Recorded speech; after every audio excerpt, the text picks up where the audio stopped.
I've noticed a very ominous sign here in China about the whole entire EV market and what's happening with the EV market. We'll go over that, and also the first reactions towards the EC6 is in very, very positive. And then we're also going to talk about weekly delivery. Insurance registrations, 3,800 for last week. Not very good in my personal opinion, but that is also just decent. All right, it's not bad. Bad would be like 1,500 or back in April 700 a week. That is bad. So 3,800, not great, down 24% from the week before. Now the initial hype and burst of deliveries for the ES6 has started to level off a little bit, but it's mostly because some people are also waiting on the EC6. So with those delivery numbers and also combining that with a burst in delivery numbers starting September 15th and onwards with the EC6 launch, we can expect NIO to deliver well over 17,000 vehicles for this month, upwards of 20,000. That's even possible. Now, what are people saying about the brand new EC6? Because the pictures have been shared amongst everyone here in China, and a lot of NIO owners have chimed in, and this is what they said. This NIO owner said the color looks too good. I'm looking forward to it launching. This NIO owner commented, this purple color is the color of a goddess. This NIO owner said, the color looks too good, I'm blushing. This NIO owner said, this purple looks so good. This NIO owner said, the double dash lights look better and better. And what did you notice? If you pay attention to the profile pictures, these are mostly females with these kind of comments. So what we have right here is a very big winner. Females love the design of the car. They love the color of the car. A lot of ladies that don't want the ET5 because of the space, they want an SUV with good looks, good color, then this is going to be their product. This is going to be the car that they're going to buy. But we also see some other comments like, oh, I bought my car too early. I should have waited for this car, etc. And some EC7 owners feeling a bit down, which they absolutely should not. One of them commented this very long post saying they feel left behind. You know, there's no real big distinction between the EC7 and the EC6.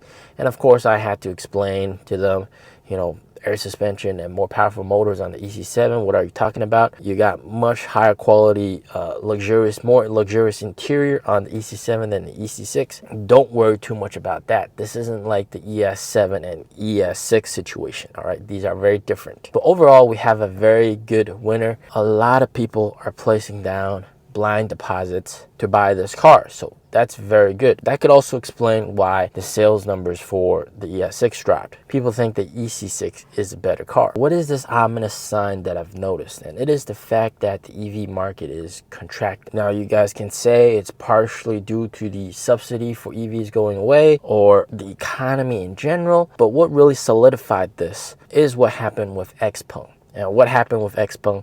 They are announcing that they are contracting operations, reducing the number of cities that they're going to directly operate in from 24 down to 12. And this would be direct-to-consumer cities. And they are now opening up franchise options. So you can become a franchisee and sell XPeng cars. And the reason that they're doing this is mainly because of high operating costs associated with the stores and also poor performance. Now, they've said that 70% of the stores are still going to be direct to consumer, but the others will be franchisees. I've noticed this quite apparent because if you look 3 years ago, the XPeng stores, they got very big stores. Even the one that I went to at Sanlitun in Beijing, they had a very big store.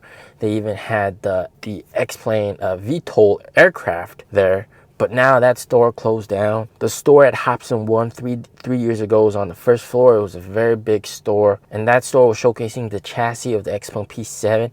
Very flashy, big store. But then last year it moved to the 5th floor, and it was also a pretty decent sized store with about 3-4 cars there. And then this year they've moved it to just an outside display booth.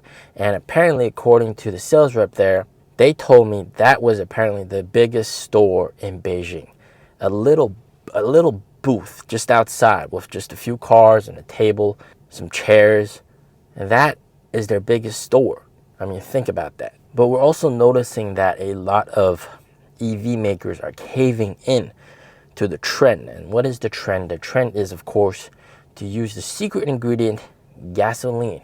And instead of just focusing purely on EVs, make and build hybrids or EREVs, and that really will boost their sales volume. So we're seeing that quite evident with companies like, if you see Denza N7 doesn't really sell that well. It's a very good car, good EV in my opinion, but it doesn't sell that well. So with the N8, it comes with a EV variant or a DMP hybrid variant. So it's like a hybrid performance according to the sales rep. And if you look at the sales of their MPV, the Denza D9, the hybrid variant sells 9,700 a month and the EV variant only sells 300 a month. One of the other companies that caved in is Avatar. Their Avatar 11 SUV is a pretty decent SUV as well, pure electric, but of course wasn't selling that well. And they're coming out with the Avatar 12 sedan, and that's also going to come with a hybrid variant to, of course, to boost sales. But what you're noticing right now is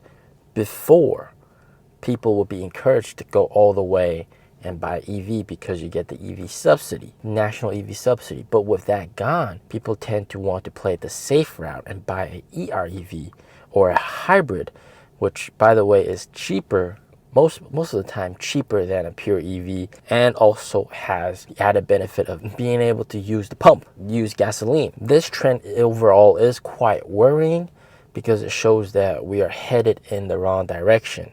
I mean, we're supposed to be moving towards more EVs, but instead everybody's moving towards hybrids, halfway point between gasoline cars and EVs. And it's very different from the West, because the West, you guys just encourage EVs.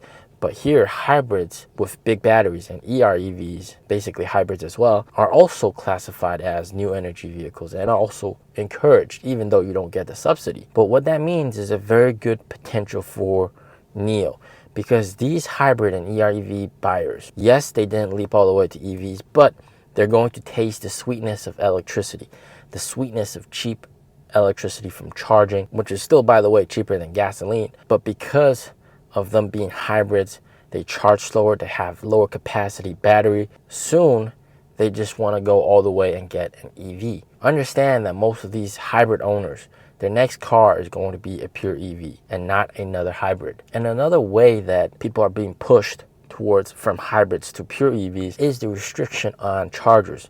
Most businesses don't like to offer charging to EREVs and hybrids because they charge slow, they take up so much time, and the charging amount is very little, so they don't earn that much money from them. So some companies just say altogether, we're not going to let you charge there. And that, of course, also benefits the transition to pure EVs in the future. So guys, we are still in the transition phase. NIO is still going strong, and the EC6 will bring a surprise in deliveries for us in the following weeks. As always, stay safe, stay healthy.